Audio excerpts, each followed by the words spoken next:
So once I set my foot across that line, I started working out. And so I worked out for a good hour and a half. And when I came off, after I was done, I sat down. And of course, I still heard the ball bounce. I went down, like, this guy's working out. He was working out. Like, it looks like he was in a dead sweat when I got here. And he's still going. And it's not like his moves are nonchalant and lazy. He's doing, like, game moves. You know, I sit there and I lace my shoes and I sit down there 25 minutes. And he got done. I said, okay, I think that's it enough. Go play, you know, come back, give him the sauna, get ready for the game. That game, he drops 40 on us. Okay. And after the game was over, I'm like, I have to ask this guy. Like, I have to understand, like, why he works on that. So after the game, I'm like, hey, Kobe, like, why were you in the gym for so long? He's like, because I saw you come in. And I wanted you to know that it doesn't matter how hard you work, that I'm willing to work harder than you. That's a person right there who's admitting his motivation is anything but virtuous. It's purely to show other people his dominance. It's purely an egotistical endeavor. We don't hear that from people. And we especially don't hear about that trait being talked about when we talk about genetics. And let me be clear, I'm not trying to demonize these guys. I think, you know, the writing is all there. They say these very things. They say that what they do is not virtuous. I'm just simply observing it. My first passion outside of sport was the drums. I started playing when I was 12 and quickly realized the subtle competition building amongst my fellow drummers in jazz ensemble. Something that I never knew was that all of the drummers were practicing like crazy at home while I was just doing what needed to be done and ended up quitting jazz. 2 of the drummers in my class ended up going to Berklee School of Music for jazz drumming.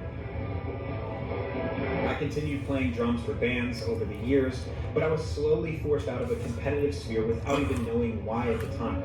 Maybe I had the genetic makeup to be better than those guys, but we will never know.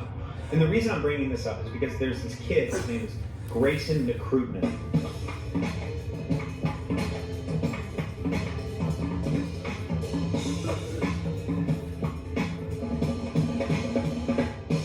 He's 19 years old, and this kid plays the drums like Buddy Rich.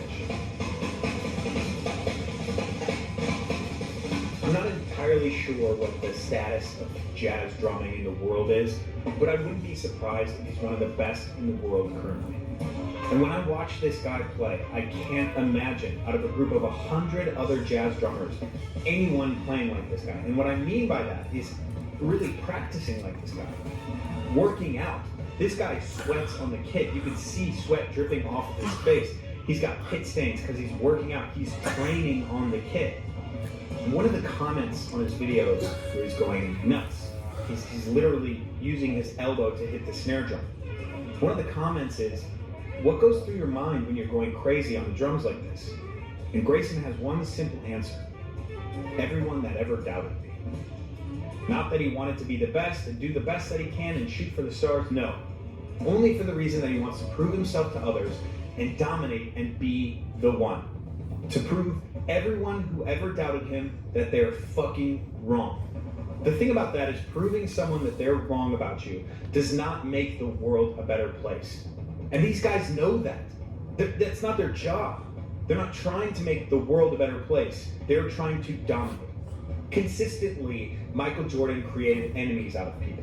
Someone would talk to him in a slightly off way, you know, and the person was thinking, well, that was pretty inconsequential. I was just, you know, talking in passing. And Michael would take them and make them his enemy.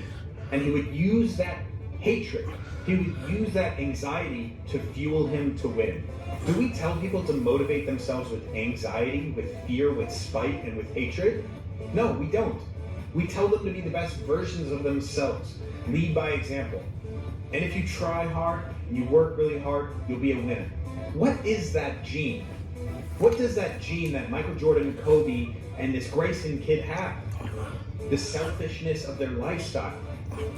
The spite, the hatred, the anxiety, the fear that they display for everyone. Why aren't we talking about this when we talk about genetics? Of course, Michael Jordan is 6'6". Kobe Bryant is right around the same height.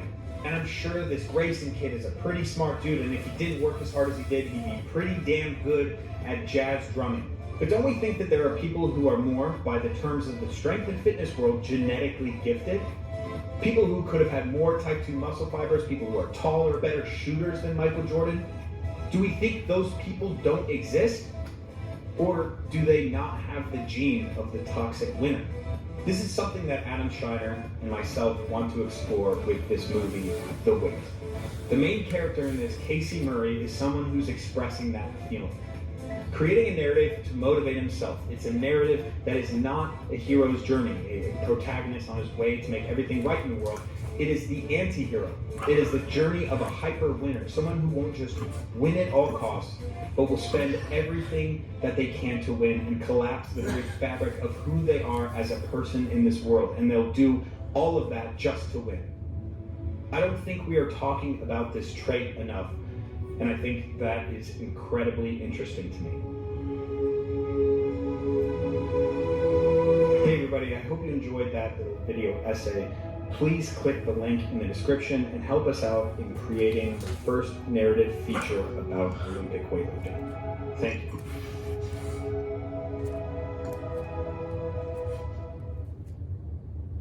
you.